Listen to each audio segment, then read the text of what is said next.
Kota Pekalongan terkenal dengan batik dan kota kreatifnya di dunia. Namun tidak hanya itu, Kota Pekalongan juga memiliki kuliner yang tak kalah terkenal dengan batiknya. Wisatawan atau masyarakat yang sengaja berkunjung ke Kota Pekalongan hanya mengetahui makanan khas Pekalongan yaitu megono, soto tato, dan garang asem.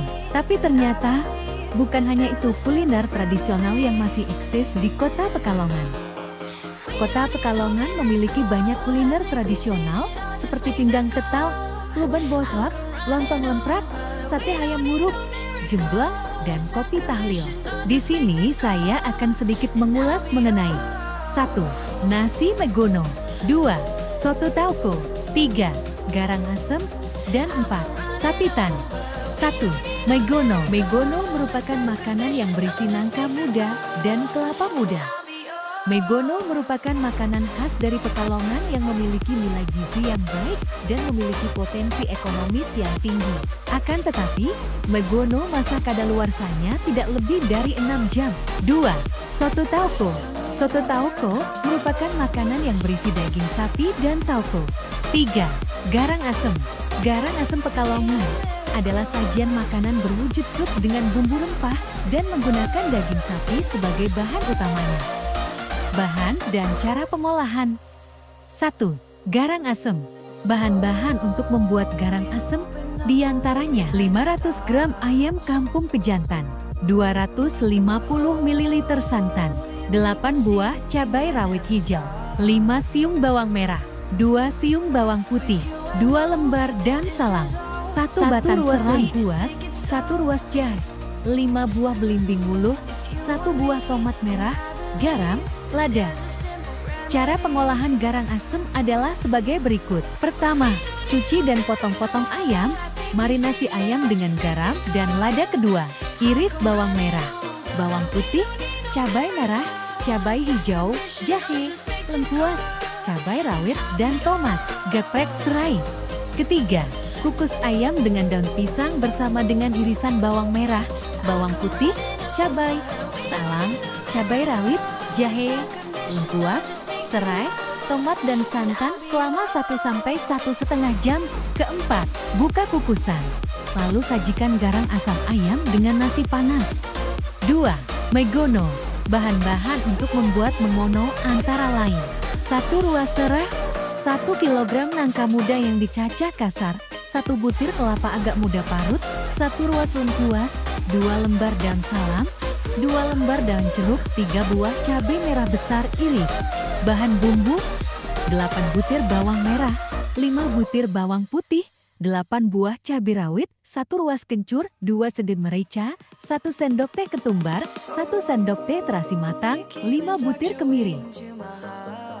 3. Soto tauco. Bahan-bahan untuk membuat soto tauco antara lain: 500 gram daging sandung lamur sapi, 1,5 liter air, 1 sidik garam, 1 batang serai, memarkan, 2 cm lengkuas, memarkan, 3 lembar daun salam, 4 sendok makan minyak sayur, 1 sendok makan air jeruk nipis.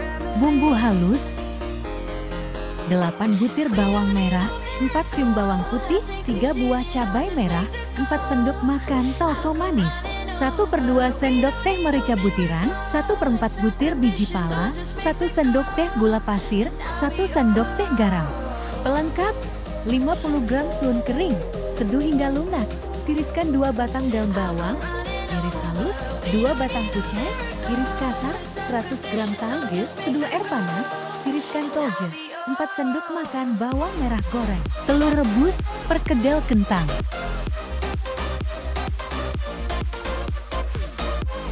Cara pengolahan soto tauco adalah sebagai berikut. 1. Didihkan air. Masukkan daging bersama serai, salam, lengkuas, dan garam. 2. Rebus daging dengan api kecil hingga empuk. Tiriskan dagingnya, lalu potong-potong. 3. Sisihkan kaldunya sebanyak 1 liter. Masukkan daging kembali ke dalam panci. 4. Tumis bumbu halus hingga harum. Masukkan ke dalam panci. 6. Penyajian. Susun bahan pelengkap di mangkuk-mangkuk saji. 7. Beri potongan daging dan siram dengan kaldu panasnya. 8. Sajikan masih hangat. 4. Sapitan. Bahan-bahan untuk membuat sapitan antara lain: bahan memasak daging, daging sapi, kaki sapi bagian belakang, garam, lengkuas, asam, daun salam, gula. B. Bahan untuk bumbu: ketumbar, jinten, bawang merah, bawang putih, kemiri, kunyit, laos, daun salam, gula merah edi. Cara pengolahan sapitan adalah sebagai berikut. 1.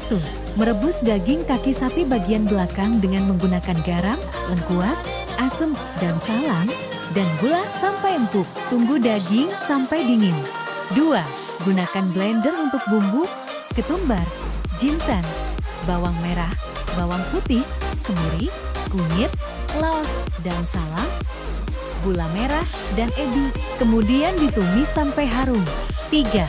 Panaskan santan, lalu ambil bagian kentalnya saja. Campurkan santan kentalnya ke bumbu yang sudah ditumis. 4. Daging yang sudah dingin disuir, lalu dicepit menggunakan tusukan bambunya. 5. Oleskan bumbu yang sudah jadi ke daging yang sudah dicepit, lalu panggang sampai warnanya kecoklatan. Kandungan gizi. 1. Kandungan gizi megono. Megono mengandung zat gizi yang berasal dari nangka muda, yang di dalamnya terkandung komposisi mineral yang cukup bagus, terutama kalsium dan fosfor, karbohidrat, dan vitamin C. Dari hasil penelitian Indar Widawati, Hartati, Zainal Amiruddin, tahun 2010 mengatakan hasil uji proksimat tiap 1 gram megono BANJN 0,5 mengandung R sebesar 72,43%, karbohidrat 17,33%, lemak 4,13%, abu 3,17%, dan protein 2,94%.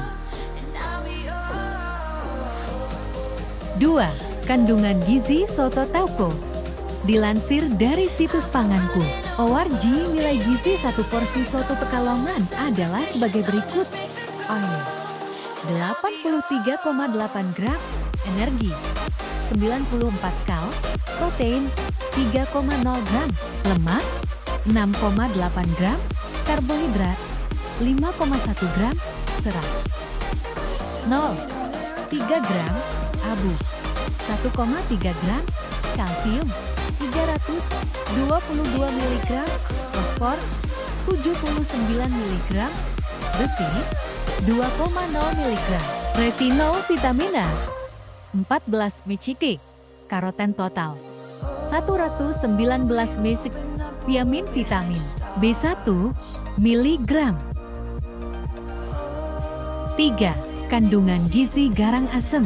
Nilai gizi per porsi: kalori 425 kal, karbohidrat 5,8 gram, protein 22,2 gram, lemak 35,7 gram. 4. Kandungan gizi sapitan. Bahan utama dalam pembuatan sapitan adalah daging sapi dan santan kental.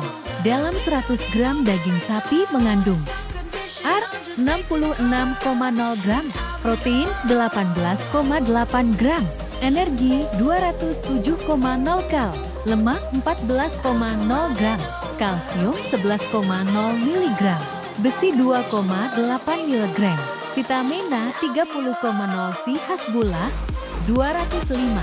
Sedangkan kandungan dalam 100 gram santan, kalori 324 kal, protein 4,2 gram, lemak 34,3 gram, karbohidrat 5,6 gram, kalsium 14 mg, fosfor 1,9 mg, Ar 54,9 gram. Prihatini, tahun 2008. Sejarah makanan. 1.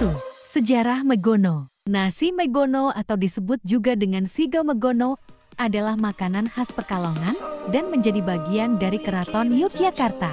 Bagi keluarga kerajaan, makanan ini merupakan sesaji untuk upacara adat Bekaka, yaitu upacara untuk memberikan sesaji untuk Dewi Sri yang dipuja oleh masyarakat Keraton Yogyakarta. Namun, setelah masuk ajaran Islam di Keraton Yogyakarta, nasi megono tidak lagi menjadi sesaji untuk Dewi Sri, tetapi dijadikan suguhan di acara tahlilan. 2. Dikutip dari salah satu artikel Ilham Karim tahun 2021, kata megono berasal dari bahasa Jawa mergo yang artinya sebab dan ono yang artinya ada. Ada sebab secara tidak langsung terciptanya masakan ini. Dahulu sebelum Indonesia merdeka, pada masa penjajahan Belanda, keadaan tanah di Purworejo, Pekalongan hingga Pemalang sangat subur. Namun keadaan tak memungkinkan mereka untuk menumbuk padi untuk menjadi nasi, sehingga tak ada ruang untuk mengolah lahan atau menjual beras ke pedagang-pedagang beras waktu itu. Hasil panen pari pun anjlok. Mereka yang saat itu kesusahan di bidang pangan pun memutar otak untuk mengganti masakan yang cepat untuk diolah. Nah, disinilah awal mula nasi megono. 2. Sejarah soto tauco. Bukti antropologis menyebutkan bahwa soto sebagai sajian berkuah yang dipercaya dibawa oleh orang-orang Tionghoa ke Jawa Tengah sekitar pertengahan abad ke-18 M. Awalnya soto adalah masakan Cana yang kemudian melebur dengan tradisi kaum imigran, pedagang, dan pengelana dari berbagai budaya, sehingga muncul masakan-masakan Chowdo di tiap daerah. Pada awalnya, soto dijual dengan cara dipikul, keluar masuk kampung oleh orang Tionghoa yang berkucil ala Wong Fei Hang. Sebagaimana diceritakan oleh mendiang Haji Damuji, penjual soto di sebelah kantor Kelurahan Klego sejak tahun 1957. 3. Sejarah garang asem. Asal mula penamaan garang asem adalah karena pemrosesannya yang digarang, yaitu kuah dan daging diambil dari panci besar di atas. Buah tersebut encer dan dengan tambahan belimbing wuluh atau tomat akan menciptakan sensasi cita rasa asam-asam segar dalam satu porsi rawon versi Pekalongan tersebut. 4. Sejarah sapitan. Sapitan tercipta sekitar akhir abad 18 setelah Perang Diponegoro. Tidak diketahui secara pasti tahun awal mula terciptanya sapitan. Sapitan tercipta karena pengaruh budaya dari Yogyakarta, di mana setelah Perang Diponegoro terjadi lonjakan penduduk yang sangat pesat, dikarenakan banyak orang-orang dari keraton yang melarikan diri ke Pekalongan dan menyembunyikan identitasnya. Dapat dilihat, sapitan merupakan perubahan dari makanan Yogyakarta yang bernama sanggar.